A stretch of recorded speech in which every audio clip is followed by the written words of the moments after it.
begin? All stations go. Monitor guys, are you cool? House guys, are you cool? Lighting. Camera guys. NASA, this is Houston to NASA. Space Control. Are we ready for liftoff? Are we ready? Do we have a go? Are all systems go in the house? Is God ready? He's always ready. He's always willing, and he's very able. All right. Well, thank you guys very much for coming to the workshop. Where's Matt? Is Matt here? Matt Keys or Bruce Adolph? See, they just run around looking busy, but they never show up to anybody's workshops. I'm kidding. All right. I want to thank you guys for coming to the workshop. I want to share something with you before we get going. There's a book that's coming out. How many drummers we have in the house again? And then how many musicians? See? You're doing better than yesterday. You're doing better than yesterday. You were pre-warned. All right. Well, there's a book coming out later this fall. It's called Sticks and Skins. It's something I think you guys will really enjoy. It's the first time of its kind, a tabletop book of pictures of drummers. It's like one of those things you would see, you know, in Borders or Barnes & Noble. Sometimes you'll see those beautiful books about guitars or guitar heroes, but you never see anything about drums or drummers. You know, they're always usually in the bargain bin. But anyway, they're doing a 500-page book on just famous drummers. And I was honored and privileged to be asked to be in the book. That was awesome. But what was more awesome is that the lady asked me, her name is Jules, who put the book together, and she asked me if I would write the foreword to the book, which was really the greatest honor of all. So I'm going to read to you what I wrote, and that'll kind of share with you how I view the role of drums and how I view the role of drums in relationship to God, in relationship to the church, in relationship to my role as a drummer. All right, let me put my glasses on for this. Apparently all the carrots I eat still didn't help. I did turn orange for a while, though. All right, it's called A Gift of Untold Worth. And I don't know if you know the last psalm of the Bible. The last psalm is 150, verse 5. It says, "Praise him with resounding cymbals. Praise him with loud clashing cymbals." So in case anybody thinks that God doesn't like drums, they're crazy. And if you don't like noise, you won't like heaven, because it's filled with lots of noise and lots of songs and lots of grooves and lots of rhythm. So anyway, here's what I wrote. While in the midst of a 32-bar drum break to a crowd of nearly 1 million, I was struck by a majestic realization. As I played to the sea of humanity that moved in tandem to the beat, I understood for the first time that I had been given a great gift. It was the divine ability to release immense emotion into the spirit of others through the power of rhythm. It suddenly dawned on me that I did nothing to deserve this gift, but that I was merely a recipient of its goodness and a chosen vessel for its expression. At that moment, I knew I was freely given untold riches by a God, a loving king who had entrusted it to me as his servant. I was humbled and my heart was filled with gratitude. Every drummer knows the sheer inexplicable joy of playing. It moves beyond the realm of the physical or intellectual and into the deep realm of the spiritual and supernatural. The power of this rhythm is undeniable. Eternal time is a vast mystery that cannot be fully comprehended in our current finite human state. But finite time can be measured. We understand the precepts of millions of years, hundreds of thousands of years, then 10,000s and so forth. From there we have months, weeks, days, hours, and seconds. Amazingly, this vast labyrinth of time and space can be dissected even further and ultimately resolves to the measurable pulse of time within music, the groove, the beat, the tempo, or beats per minute. Thrust upon this blank canvas are God's chosen warriors of rhythm who were graced with the intuitive ability to assemble time in a manner that touches upon the hearts. Like knights of old, we have been empowered with a mystifying gift and have been bestowed a great privilege. We have been entrusted as stewards over the groove that inspires and soothes the soul. We speak an ancient language of time that needs no words and knows no cultural limitations. Man's unlimited capacity to be a creative spirit is perhaps God's greatest gift to his children, and the proof that we are most certainly made in his image. As a demonstration of his great love, he has endowed each of us with limitless creativity for boundless joys of expression. He gives us the capacity to create something out of nothing but sheer imagination.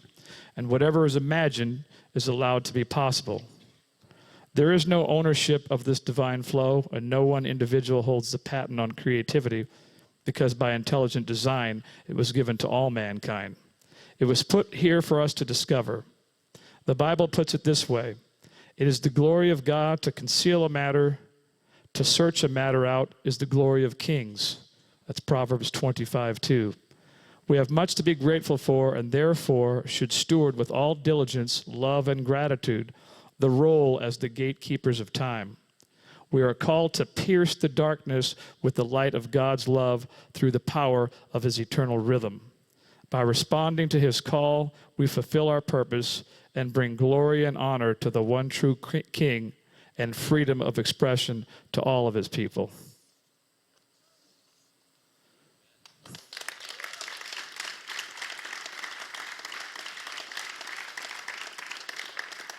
So that's basically the way I feel about it. Before I begin instructing you on some different drum concepts and ideas, I want to encourage you to understand that when you play this instrument, you are really a warrior for God.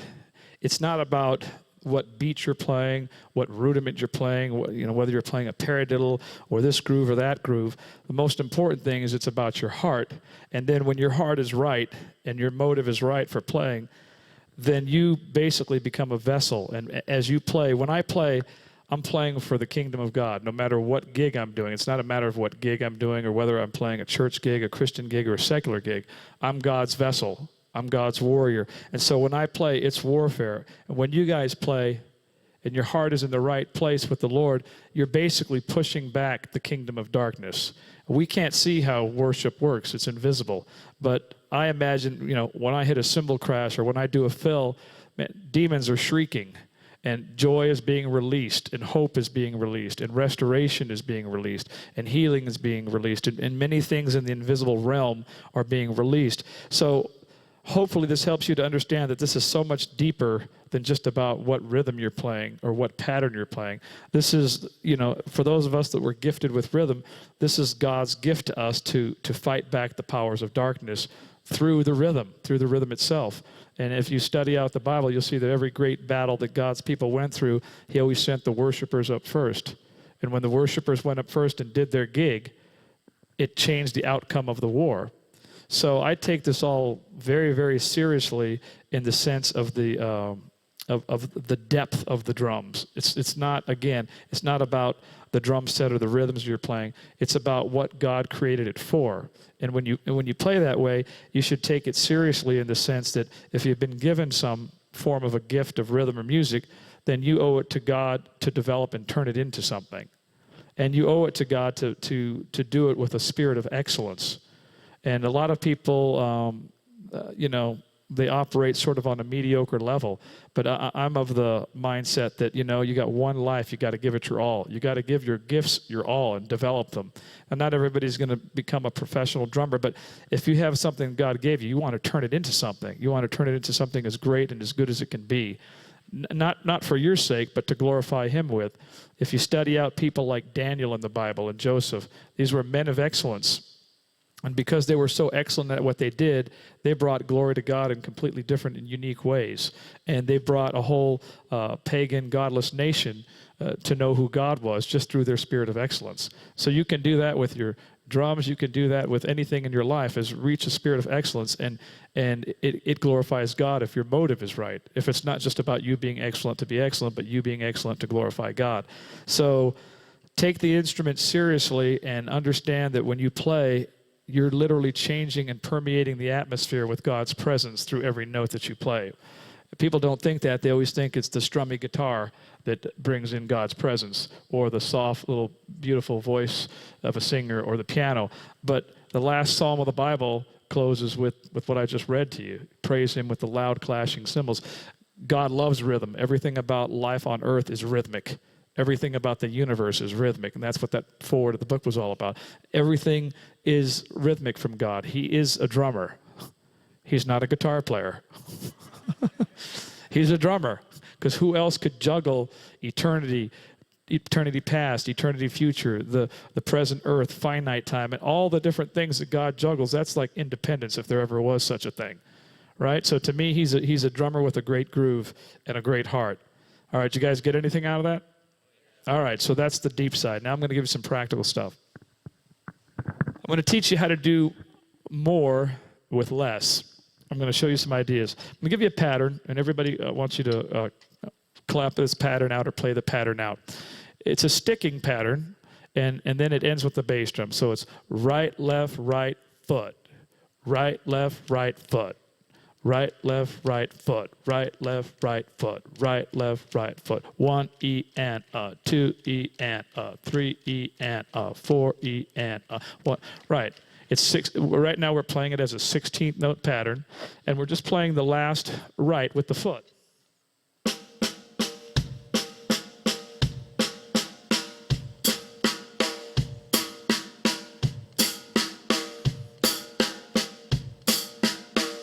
Very simple pattern, but there's a lot that we can do with it. So I'm going to give you a whole bunch of concepts of how to take patterns you already know, but how to move into a deeper realm with them.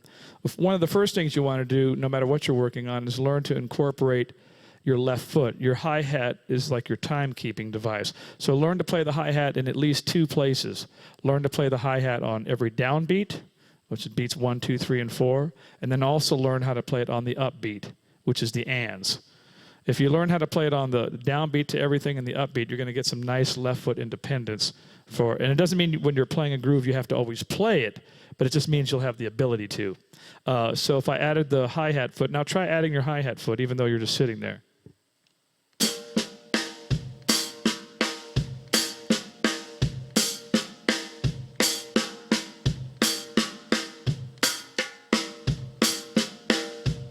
Hi-hat is landing with the first right, left, right foot. So really your hi-hat's going downbeat, and then your foot's playing an 1 E and 2 E and 3 E and 4 E and 1. Okay, so I'm playing that. The first thing you can do to that pattern, the first way that you can change it, is to incorporate different subdivisions.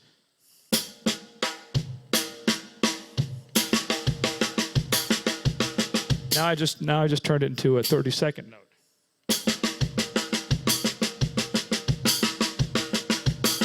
I just double timed it. So try that.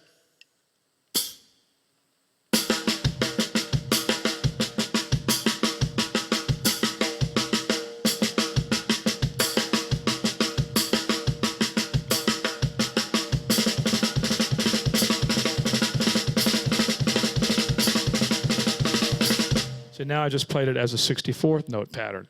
So that's what I mean by subdivision. Same sticking, same pattern, but different rhythms. 16th notes, 32nd notes are twice as fast, 64th notes are twice as fast as that. It all depends on where the quarter note is.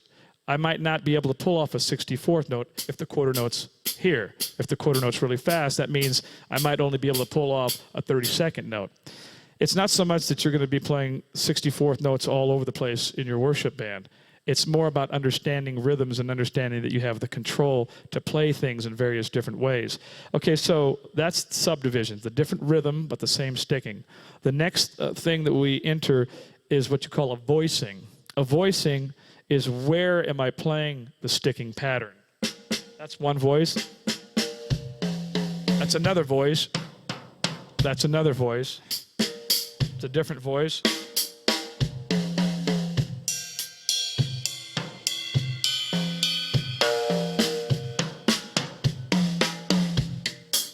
What you want to do is take a sticking or a pattern and get really familiar with moving it all around the kit, but not to lose the pattern. Because what happens is you'll lose the pattern right away because your ear is not used to what it sounds like. And all of a sudden you're like, your bass drum's not playing on the anymore. It's all over the place because it throws your ear. Technically, you're doing the same thing, but you'd be surprised how the minute you move it around, all of a sudden you're lost. So this is really like ear training. And when you experiment with voicings, eventually you'll come up with different voicings that you like that are really cool. You go, oh, I really like that. Like one of my favorite voicings is this. Right, left, right foot, because I like the 4 different drum sounds.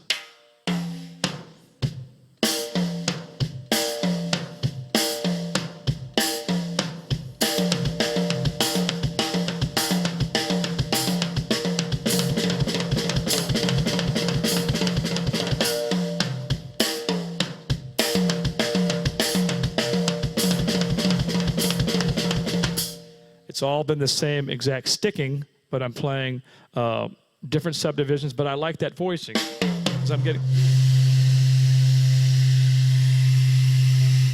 That's God. He's very pleased with what's happening at this point. Give it up for the Lord for chiming in. Thank you, Lord, that you're still with me, that you haven't left me. And he appears through my Audix microphones, which is pretty awesome. These are apparitions that happen at certain concerts. You guys were lucky to witness one. That's a scary voice right there. All right.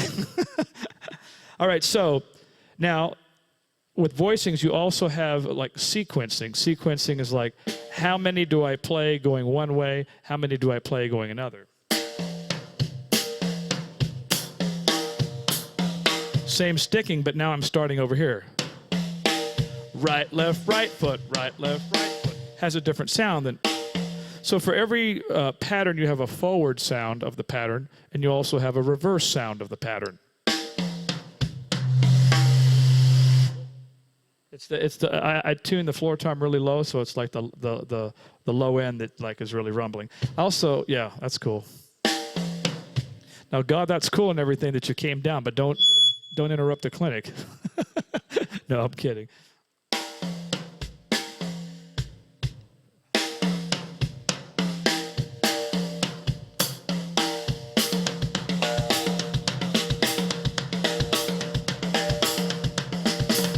It's a really cool pattern. Now you move it all around. If I move it between hi-hat and snare drum and bass drum, I haven't changed the sticking. I'm leading here or I'm leading here. It's still right, left, right. It's still right, left, right. But it sounds different.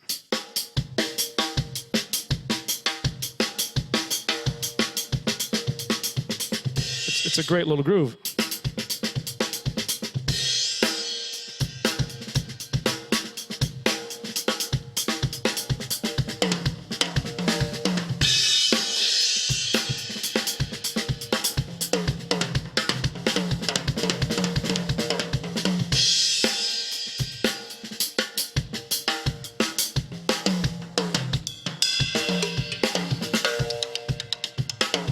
You got to really take that pattern and really experiment until you can really begin to own it. All right. So then we've got, I'll give you another pattern, and then I'm going to show you how we incorporate accents. That's the next thing you can incorporate over any of this stuff. I'll give you a very simple pattern, but it happens to be one of my favorites. Foot, left, right, left. Foot, left, right, left. Foot, left, right, left. 1 E and a, 2 E and a, 3. You got to lead with that left, and it's very uncommon to lead with the left. So when you try to get up to higher speeds, it'll kind of throw you.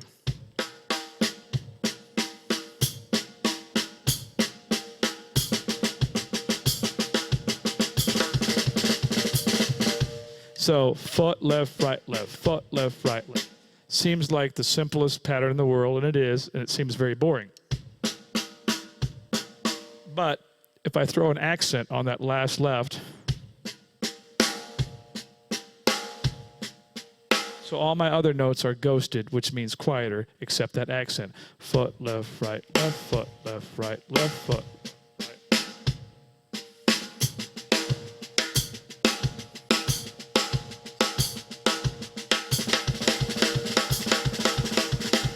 So if I use that,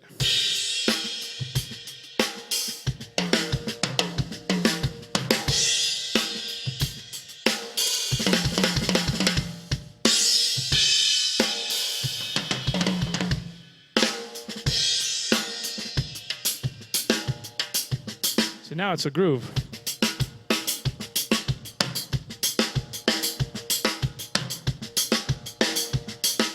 I haven't changed what I'm playing. It's still foot, left, right, but because I'm cross-sticking like that, adding the floor tom in there, it sounds like a calypso groove.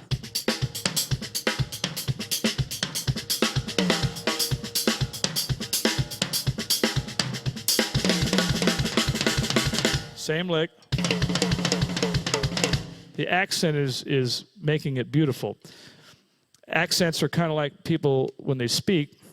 These are all like words. And just like a good preacher or a good speaker, if he said everything in a monotone voice through the whole message, you would stop listening.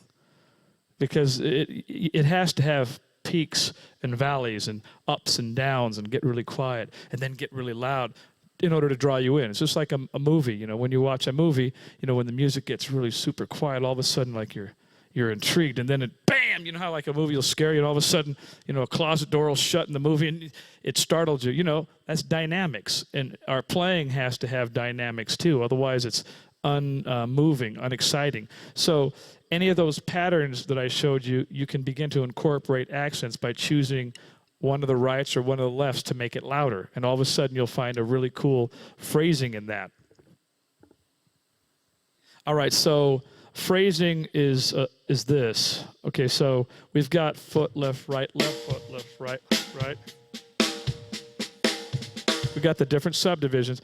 But phrasing, like you can take that pattern, and I can build a whole solo around just that pattern. It's called a motif. A motif is like a lick, a little lick that you keep coming back to in the solo. You play lots of other patterns around it, but you keep coming back to that theme, that motif.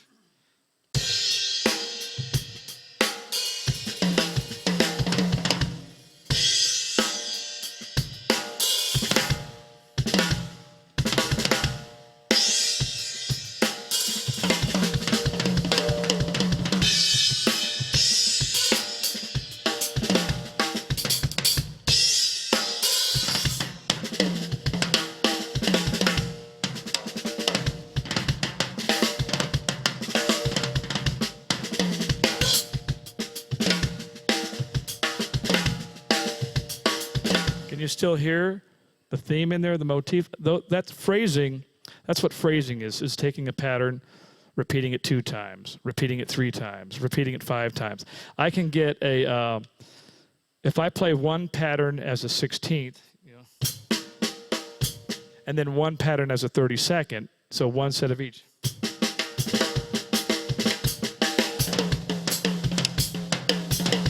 You get an odd phrase.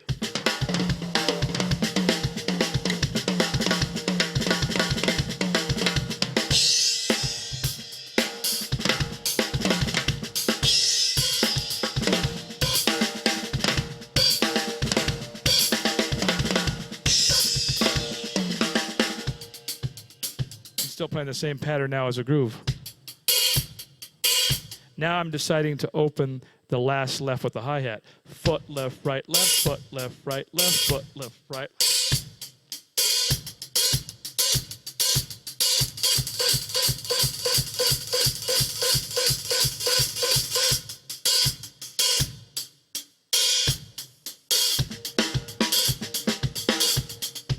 See, any of these patterns can be a fill or a groove. They can be both, because here it is as a groove.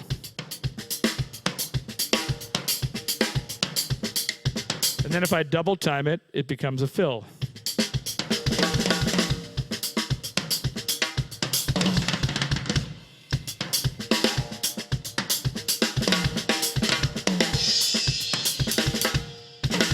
And you'll find that certain combinations sound better than others. Certain voicing sound better. Like I didn't like this one when it went, but I liked it better on the hat. I liked it better here. Because you have more of a melodic sound between those two than you did when I used it here. So you have to experiment. This is how you take less and you make a lot more with it, because you move into deeper realms of the pattern itself instead of just going, okay, well, that's a simple pattern, let me move on. No, let's see how much music you can make out of that one pattern. Great musicians, really skilled and excellent musicians, are guys that have taken patterns and they just learn to own them, where they can play them over any style, any groove, and they understand them inside out, forward, backward, without losing the pattern, without losing the rhythm, or without losing the subdivision. Let me give you another one. It's a third pattern. It's foot, right, left, foot, right, left, foot, right, left, foot, right, left, foot, right, left, foot, right, left. It's a 2-bar pattern. Every pattern I've given you so far is a 1-bar pattern. Foot, right, foot, right, left, foot, right, left, foot, right, left, foot, right, left, foot, right, left, foot, right, left, foot, right, left, foot, right, left, foot, right, left, foot, right, left. Try doing it along with me. foot, right, left, foot, right, left, foot, right, left, foot, right, left, foot, right, left, foot, foot, right, left, foot, right, left, foot, right, left, foot, right, left, foot, right, left, foot, foot, right, left, foot, right, left, foot, right, left, foot, right, left, foot, right, left.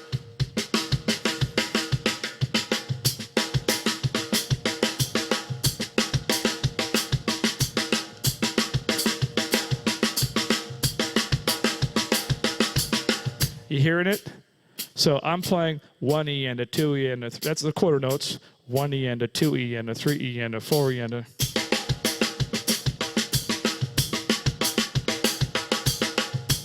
It's what you call a 3/4 pattern. It's all 16th notes, but it's broken up in groups of 3. 1 2 3 1 2 3 1 2 3 1 2 3 1 2 3 1 1 2 3 1 2 3 1 2.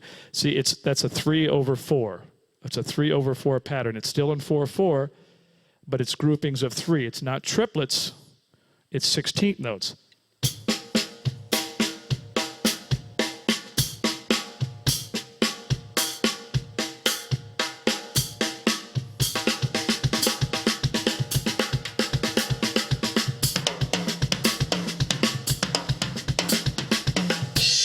It's a great pattern.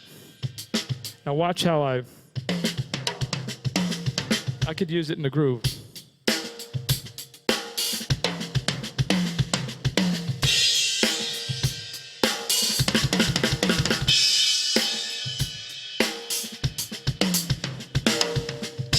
See, I'm adding different dynamics.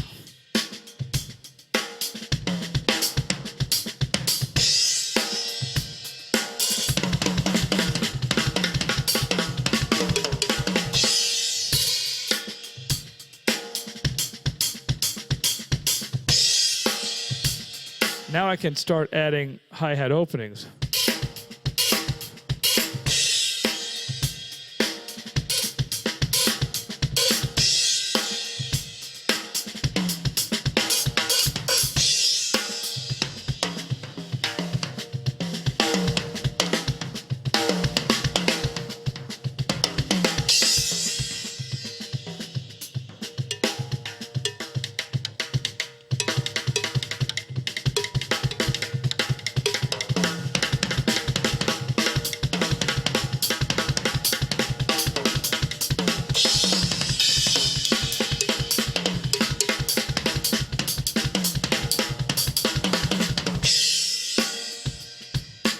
It's a fun pattern.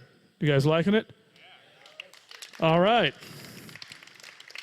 So there's so many, I'm still playing the same pattern, but I've just learned how to control it without losing it. Also, for instance, between these 3, accent-wise or dynamics-wise, let's say I'm going to play the bass drum at one, I'm going to accent the bass drum at different volumes, but I'll try to keep these ones even.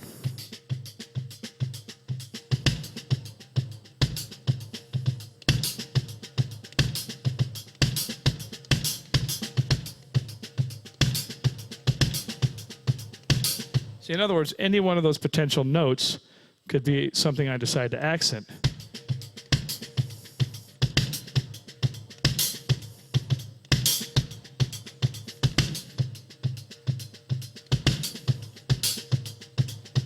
Now I'm going to go, all right, I'll keep the bass drum and the hi-hat the same, but I'll accent different ones of the snare.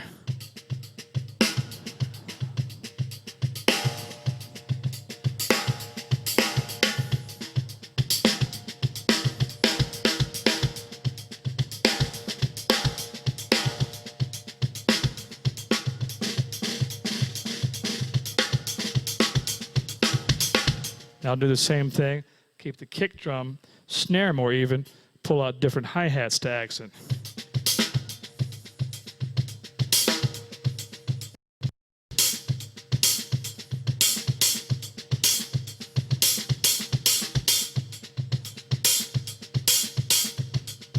Now I can open some of those accents.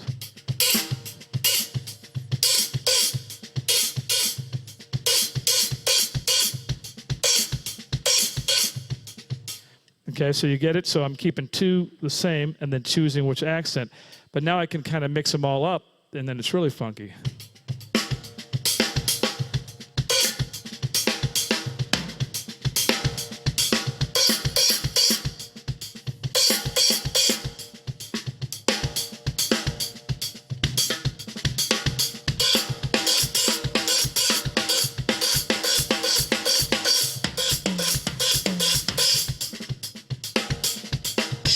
See, it becomes a groove and a fill, and it becomes whatever I want it to. It's just a pattern.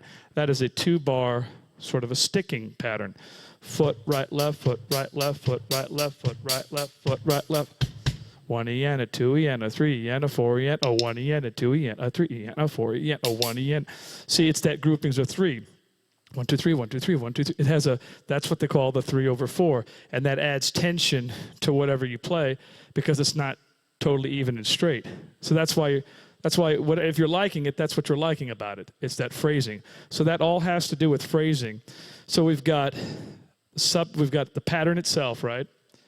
Then we've got the subdivisions, like which rhythm am I playing of that pattern? Am I playing them as 8th notes? Am I playing them as 16th notes? Am I playing them as 32nd notes, 64th notes? The only way you're going to understand that is to be playing with a metronome at first to understand, am I double timing it? Am I not double timing it? And then to get real comfortable moving that voicing all around to where you don't lose the pattern, where you still hear it no matter how it's voiced. And then you start applying accents to it. It becomes unlimited when you apply accents. For instance, I'll give you one of my favorite sticking patterns. Here it is. Right, left, left, right, left, right, right, left, right, left, left, right, left, right, right, left. Do it along with me so you remember it.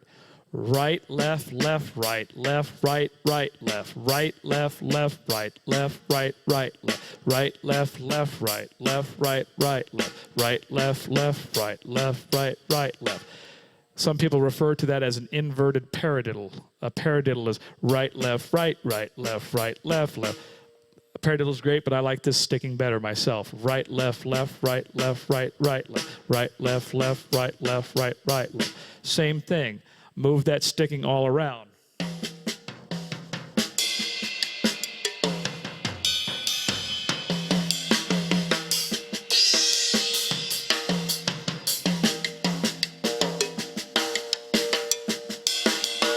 One of the first things I'm introducing there is a concept, called a split note concept. I've got 2 rights and I've got 2 lefts, but who says they have to be on the same drum? In other words, I'm splitting the double right or I'm splitting the double left between 2 different sounds. Right, left, left, right, left, right, right. Right, left, left, right, left, right, right. Right, left, left, right, left, right. Right, left, left, right, left, right, right. See, once I went up, the other I went the other way. Now I'm splitting it between tom and hi-hat. Right, left, left, right, left, right, right.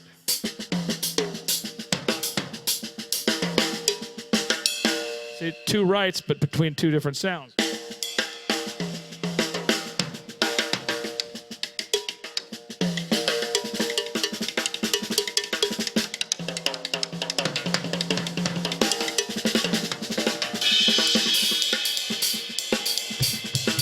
To any of those rights, I could add the right foot. Right, left, left, right, left, right, right, left, right, left, left, right, left.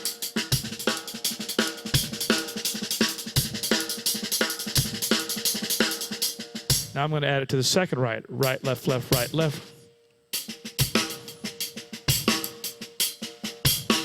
Right, left, left, right, left, right, right.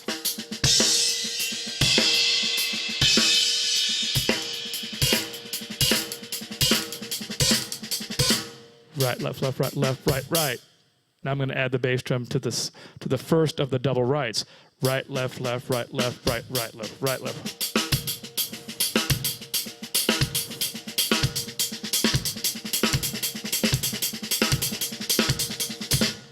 Now to the last right. Right, left, left, right, left, right, right, left, right.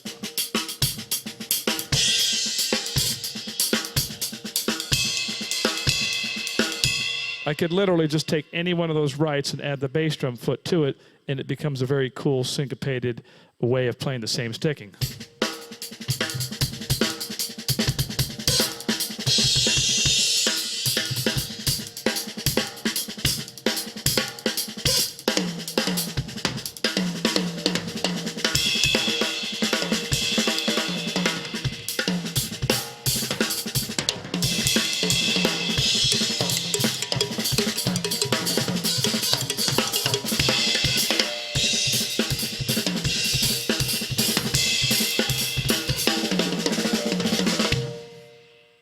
It's all been the same sticking. I haven't changed anything. I'm still playing right, left, left, right, left, right, right, left. And then you get really cool things when you accent different parts of the tom.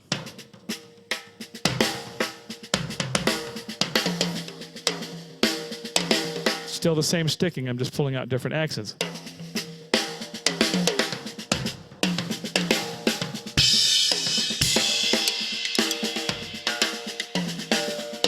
With all of those things, you also have the option of also swinging everything.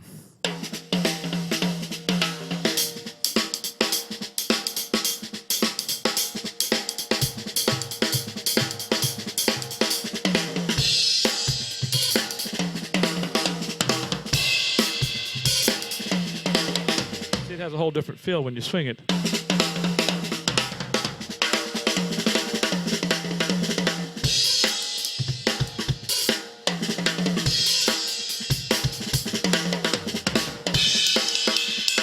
Any pattern can be swung and can also be played straight. By swing, I mean to play it more with the triplet feel than a straight feel. More, rather than 8s and 16s even, you're putting everything more on a triplety side.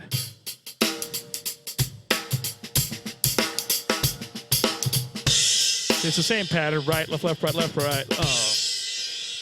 Some of you people look perplexed. Are you guys still with me? Okay, because I'm looking at the... So I just want to make sure you're still having fun, you're alive. Check your pulse. We're not in heaven yet. It sounds much better there. Check your pulse to see if we're alive. Check the person's pulse next to you, see if they're alive. If they're dead, please let them know. We wouldn't want them to walk around thinking they're still alive when in fact they're not. All right, so that's a simple sticking. It's endless what you could do with one sticking as soon as you apply some of these other concepts. Now I'm going to give you like a couple of classic rudiments. So how many here have heard, how many here know how to play a 5-stroke roll?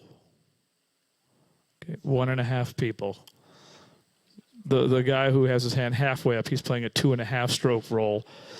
It didn't quite get up to 5, so he goes, well, I think I kind of play it. But all right, so a 5-stroke roll is a rudiment, just so you know. It is a rudimentary pattern. It is a very useful rudiment, by the way. It's an extremely useful pattern. I will break the pattern down for you. It's comprised of 2 sets of doubles and an accent. So it would go right, right, left, left, right. Right, right, left, left, right. Right, right, left, left, right. So you got that accent on the last note.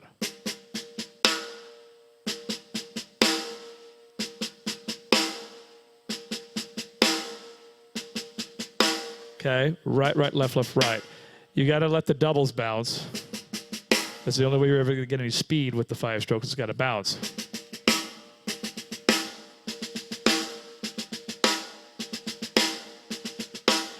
It's the same thing in reverse. It's left, left, right, right, left.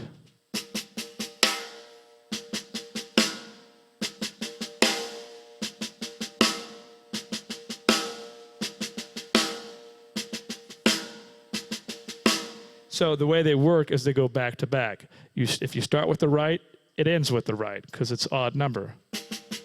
And then you go with the left. Left, left, right, right, left. Right, right, left, left, right. Left, left, right, right, left.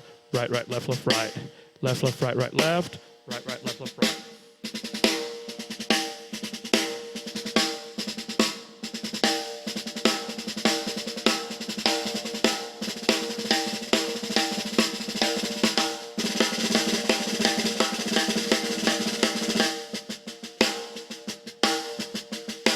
I've been playing the same 5-stroke roll, but in different subdivisions. So let me show you a very simple way. There's so many things you could do with 5-stroke rolls. They're so useful in all of modern music.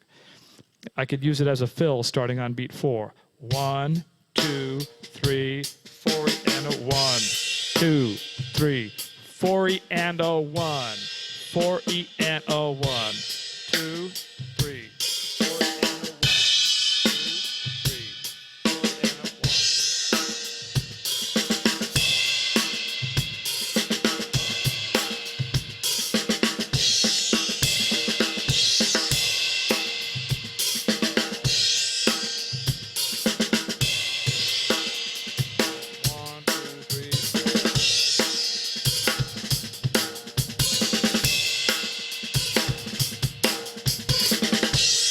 So you can hear it there. It's very useful, very practical. Now, if you play them back to back, well, hey, Justin, can you also go out there and grab like one piece of each of my product just so I want to show them at the end. You could lead with the left, then it's just going to end with the left. You can go back to back. Now I'm putting the fifth note on the bass drum.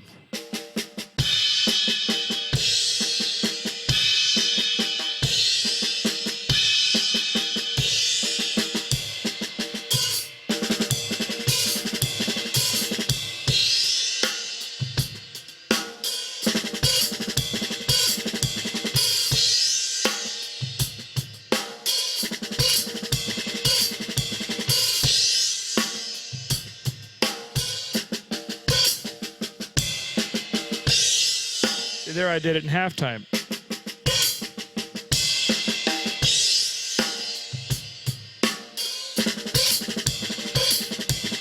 See, I can start the 5, or I can put them closer together. So they're more seamless.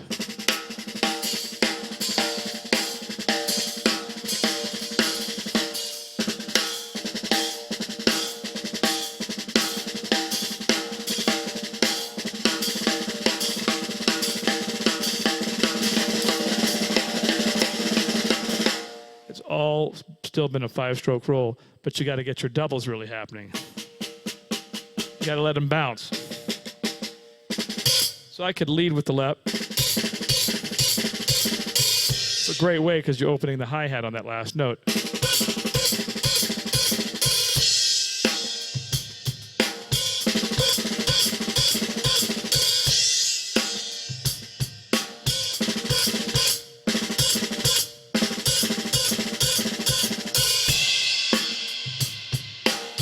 Sometimes you see guys solo, and they'll throw 5 strokes all over the place when they're like at the end of a song or whatever, they'll be going.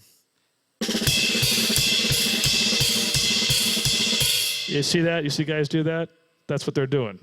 Those are 5-stroke rolls back to back.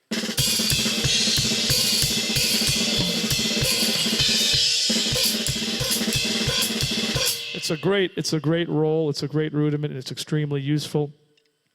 But also you can play, I took the concept of a 5-stroke roll and then I made it just a 5-note grouping. It doesn't have to be, a 5-stroke roll is those 2 doubles, right? Right, right, left, left, right. But a 5-note grouping is just 5 notes. I could play it open-handed, which is right, left, right, left. Right, left, foot.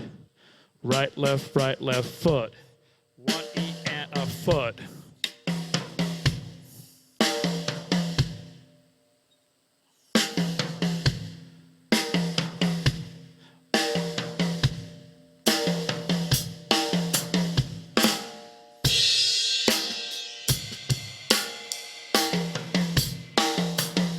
Hear it? 1, 2, 3, 4, 5. 1, 2, 3, 4, 5. Down.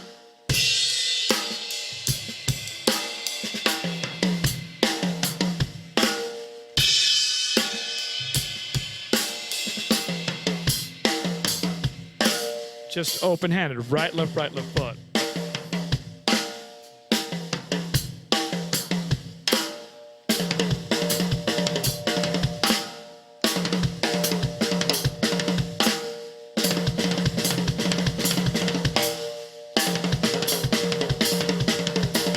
See, all those are different phrasings. Same pattern, but a different phrasing of the same concept.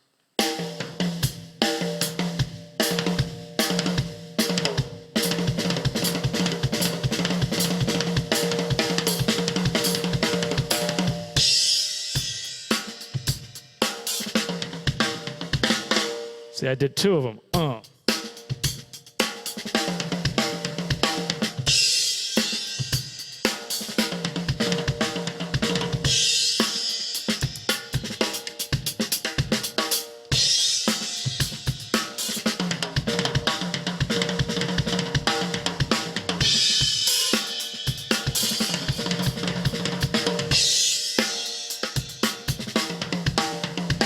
Are you guys following me on that?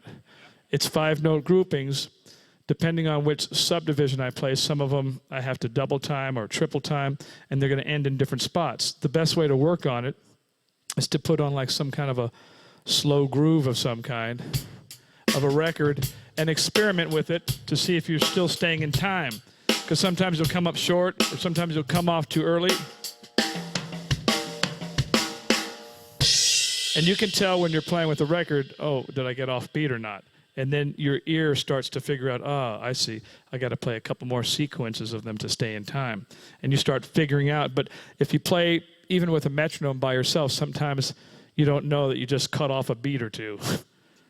You know what I mean? So you just drop the band off a cliff because you lost a beat. But you don't know when you're playing to the metronome, because unless you're keeping track of the quarters, you don't know that I just did 3/4 notes instead of 4. But when you're playing to a tune, playing along with a song, you can go, oh yeah, I'm definitely off. And now I'm playing on 1 and 3 instead of on 2 and 4. This is all part of developing a vocabulary, doing more with less. These have all been simple things conceptually, simple patterns conceptually. But I find that most people, they just graze on to the next thing and they don't move deep. To really own grooves and patterns on the drum set, it's like an onion. You know, when you look at a brown onion, you know, there's that outer layer of the onion that's the crusty part, you know, and most people just take the crusty part off and then that's it. But if you cut through it, there's, you know, zillions of little tiny veneers of layers of that onion. And as you unfold each one, you move deeper and deeper into the core of the groove. And that's what it is to take a word and go, yes, I have heard that word, but now do I know how to use that word in every kind of a sentence? Do I know how to use it in every kind of a paragraph? See, because with each one of these patterns, you have to go, how would I use that over a straight rock groove? How would I use that over a 16th note two-hand groove? How would I use that over a shuffle? How would I use that over a 12/8 groove? How would I, all those different grooves, you still have to figure out how to make that word work over those different feels, because it's going to be different over each one. So rather than going, you know, on to the next thing, I'm more into moving deep into a few things, having a few rhythms, but that I really understand and really own and can do a lot with. Then what happens is it just expands my vocabulary. Then now I could speak. I don't have to think about what I'm going to say. I can just say it. It's just like when a little child learns to talk, you can tell he's always thinking about everything he's about to say. You know, it takes all of his effort to figure out what he's going to say. But as you talk longer and longer in life, pretty soon you just talk, right? You're not thinking about it anymore. You're just having a conversation. That's where we need to get on the drums. We need to get to the point where we're not thinking about what we're saying anymore. We're just saying whatever we feel like saying, because we've developed this large vocabulary list of words that we can say in our sleep. And a lot of times when you hear things, you go, man, what is that? That's incredible. When you break down what it really is, it's something that's simple, but those concepts are applied to it that I just told you. Different voicings, different subdivisions, different accents, different dynamics. You know, sometimes I love to just, for instance, taking something like a triplet fill, you know. Foot left, right is the pattern. Foot left, right, foot left, right. Keep moving. Yeah, just that real quick, thank you. Please give Justin a round of applause, even though he's wearing the wrong T-shirt. We'd also like to thank, you know, all the sponsors that make this possible around the world for me to do this stuff, which is DW Drums, Evans Drum Heads, Vic Firth Sticks, LP Percussion, Audix Microphones, and Sabian Cymbals. Give them a round of applause. They're awesome companies, make incredible gear. For instance, take something as simple as a triplet. Foot left, right, foot left, right, foot left, right, foot left, right, foot left, right, foot left, right, foot left, right, foot left, right. 1 into 2 into 3 into 4 into.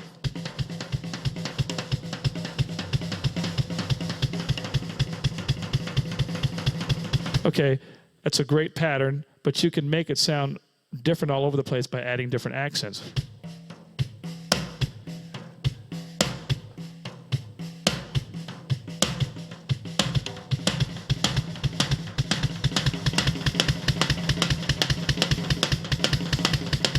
If I put the accent on the left.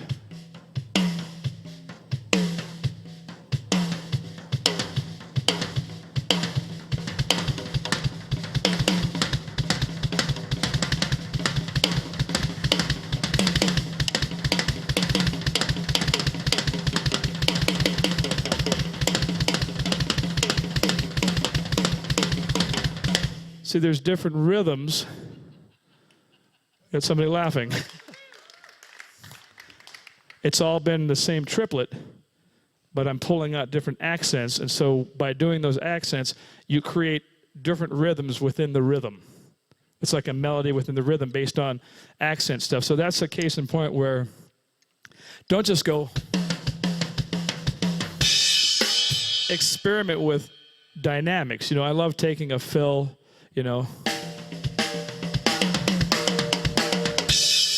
building it up.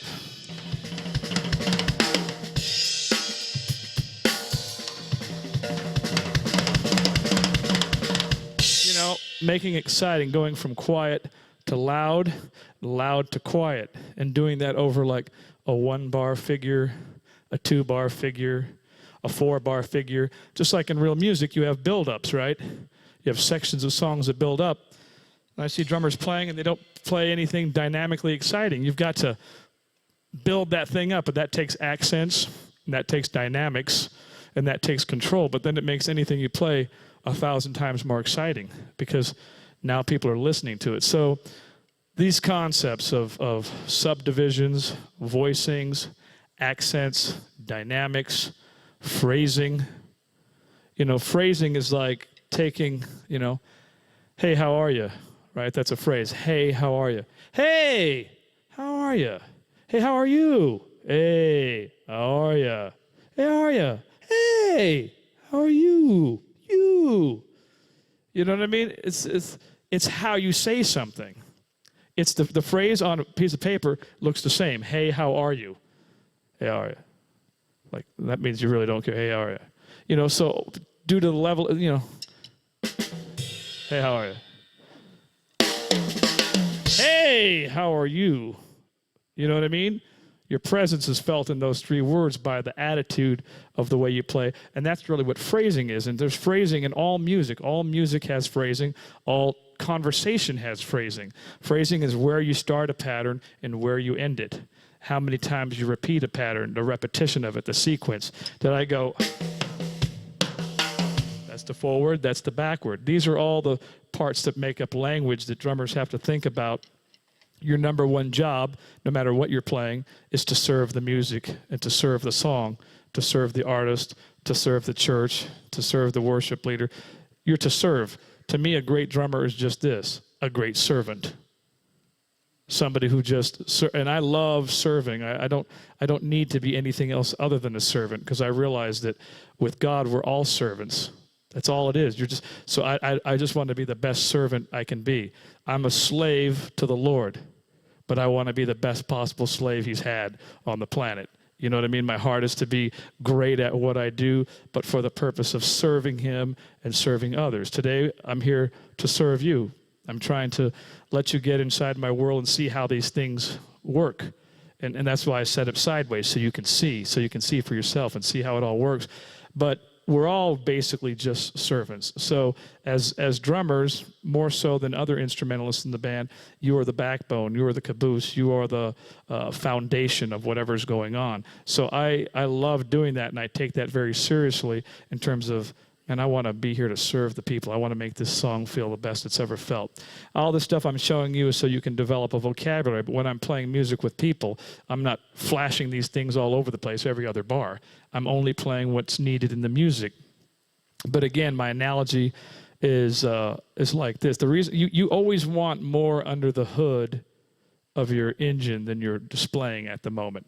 In other words, to me, a great drummer and an average mediocre drummer is like one is a Lamborghini going down the street, the other is an old beat up Volkswagen van from the 60s. Okay? They're both doing 30 miles an hour in a 30 mile an hour zone. They both appear to be doing the same thing. But what you don't know is the beat up Volkswagen van is on its last, it's taking all that it has to do 30. I hope they don't go 31 or I'm going to fall apart. Right? And the Lamborghini's going, they're both doing 30, but the Lamborghini can do 200. So he's got so much more headroom that his 30 just feels effortless. And that's what it's like sometimes when people play and they got nothing else under the hood. They're always on max. I'm at my maximum zone of what I can do. then there's nothing else there. So it makes, when they play something simple, very tentative and very stiff and very not confident, as opposed to somebody who's developed a huge vocabulary, a huge understanding of how all these things work together. Then when he's playing simple, his simple is on a higher level than everybody else's simple, even though it's the same beat on paper. It's the confidence level you have within, because you know you got 180 miles more headroom, that if, when you need it, bam, it's there. It's not so you can flex it every time you have the opportunity. It's so that you have it when it's necessary, when it's time to come out. You can go in those directions, and you can. All this has to do with expression, expressing yourself on the instrument. I'm going to take a couple of questions before I play and close out with a tune. If there's anybody who has any questions, then we'll take a couple, and then I can. Have you guys learned anything thus far? Awesome. Go ahead, anyone. You look like you had something. You're just looking to see if somebody. Okay. Do I have an instructional video? Yes, I do. I have many instructional products. Justin's going to bring up a couple. I have. I'll show you what I have here. I've got. First of all, I got my own signature bass drum beater. It's the fattest bass drum beater in the world. It's square felt, and there's only two things I travel with all around the world. They always have the drums that I need wherever I go, the heads, the cymbals. I travel with my cowbell, my LP Mambo cowbell, because I've been playing more cowbell before there was more cowbell. And then my Zorro signature beater, because that's part of my fat sound. It's just a square, hard felt beater I've been playing for 25 years. It just gets a fat sound on the bass drum. So I carry those two around. I got a CD out there called Zorro, the Minister of Groove. It's a bunch of the great classic R&B tunes played with some of the guys from Earth, Wind, and Fire. I've got 3 books. This is my newest, just came out. It's called The Commandments of R&B Drumming. It's a play-along book, so it features 14 of the greatest tunes of R&B of which you could play along with. And it's got a tone and tempo changer, so you can play to the tune, but then you can slow the track down without slowing the pitch of the track down. So when you're learning something, you go, oh man, it's great. It's just a little too fast. I just can't hang at this tempo. Then you could actually slow the tempo down. So it's some pretty awesome technology. That's based on my best-selling and award-winning book called The Commandments of R&B Drumming. So I have a DVD also called The Commandments of R&B Drumming. It's 3 hours long. We're out of it here because they just revised it for the 10th anniversary edition, and we got a bunch of bonus footage, but that'll be available in the next couple of weeks. My website is just Zorro, Z-O-R-O, thedrummer.com, ZorroTheDrummer.com. So you can get it off the website, or they sell it all over. Then this book just won Book of the Year. It's called The Commandments of Early Rhythm and Blues Drumming. Now this goes into all of the grooves from the 1940s and 50s that basically make up all the grooves we do today. It's the whole lineage from jazz to early rock and roll and gospel and soul, and it's 160 pages with the CD, completely in-depth and historical photos of the drummers. There's no way to play well today without understanding the history of where you come from. It's no different than like if you were going to try to be the president of a nation, but you've never known any of its history. Let's say you're going to be the president of Israel, but like you came out of a time warp and you knew nothing of what happened before. You don't even know how did we get here? What happened here? And it's the same thing with drumming. You have to know the history in order to understand why you're even playing what you're playing today and where it comes from. Once you do, it all makes sense. You go, oh, okay. Well, that's where that groove comes from. Now I get it. Now that, and it's because a lot of stuff today is really just barely evolved from the old stuff. And so when you understand that, you go, okay, now I can put it all together and understand it. So I've got 3 different books, the DVD, the CD, the beaters, and all of my books have been voted best educational book. They take me about, it seems like, to complete a book. They've been a labor of love and put a lot of heart and soul into it. So all that stuff's available. We have some of the stuff out there today, but all that stuff's available on my website, which is just ZorroTheDrummer.com. They're really great tools for people to learn from. They're not books filled with just a bunch of fluff. It's tons of history and pictures and song lists and grooves and concepts and ideas, and as part of just a vision that God gave me to raise up the drummers of this generation to be excellent. All right, I'm gonna play a tune unless I have another question. Go ahead.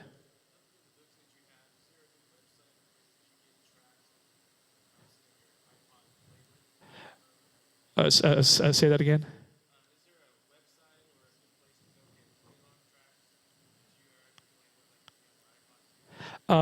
He asked me, is there a website to go to where you can get like the tunes that I'm playing along to? Really, most of the stuff I'm playing along to is like those songs are listed in my books. So all you got to do is just look on the song list and go to iTunes. Because all that stuff is available on iTunes, and it's the simple way of doing it. And I'm really big into song lists, like the top 10 songs of the 1940s, the top 50 songs of the soul era, because everybody needs to learn songs. That's how you learn to be a good drummer, a good musician, is you learn tunes. And in learning those tunes, you learn new things all the time through the song itself. And what we're doing in the church service and in worship service and concerts, what are we doing? We're always playing songs. Everything we play is some kind of a song.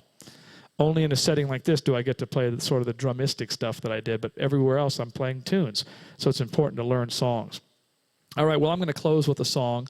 It's a Latin tune, and you're going to hear some of my ideas that I shared with you and taught you today. You'll recognize some of these ideas there's two sections of the song where I get to solo, and you'll recognize some of these concepts. Even if you don't walk out of here obviously being able to play it all, the important thing is that you get the revelation of the understanding, because then the rest of it you can work out in your own time. As long as you go, okay, I got an idea now of what he's doing.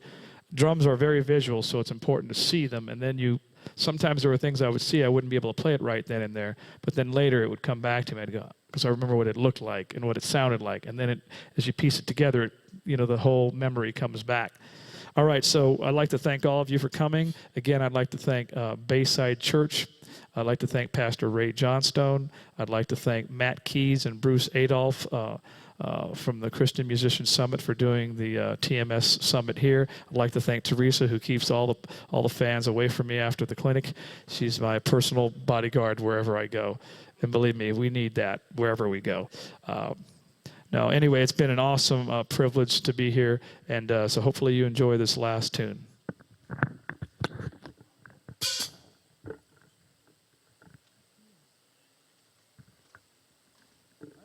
on schedule, so I know you'll be happy about it.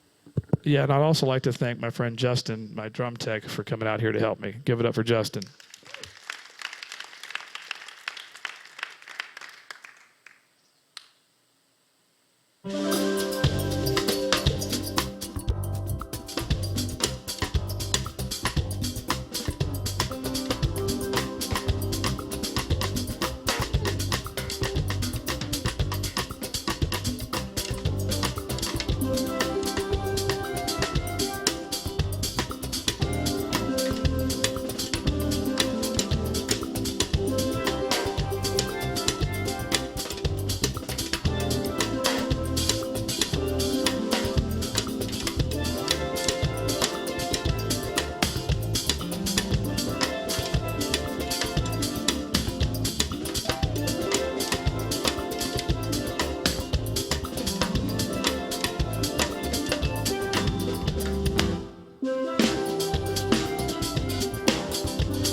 guys.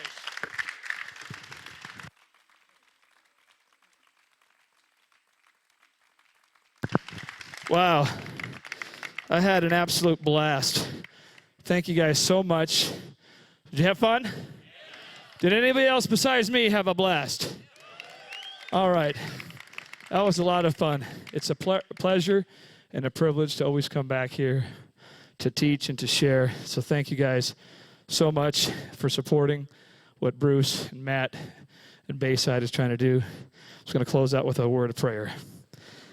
All right, Lord, we just thank you for your goodness. Ephesians 2:10 says, "For we are God's workmanship, created in Christ Jesus to do good works, which you prepared in advance for us to do." We thank you in your goodness. You prepared good works for us to do through our instruments, through things that we love to do. You already went ahead and prepared works that we would enjoy doing. I pray that each person here would follow your spirit, would follow your lead, and would fulfill their purpose and fulfill the good work that you've called them to do with the genetic DNA and the gifting you put inside of each one of them that is truly unique. That they would follow you, and they would follow not after another voice, but after the commands and the things that you have prepared for them to do. That they would be released into the world to be disciples and evangelists and crusaders and ralliers and builders of men and bring many into the kingdom. And I pray that they would flourish, that you would give them revelation, that you would give them wisdom, understanding, favor, and raise in them a spirit of excellence. We thank you for your mercy, your grace, your work on the cross, and your patience with us as we learn to navigate through life. I speak blessing to every person. In Jesus' name, amen.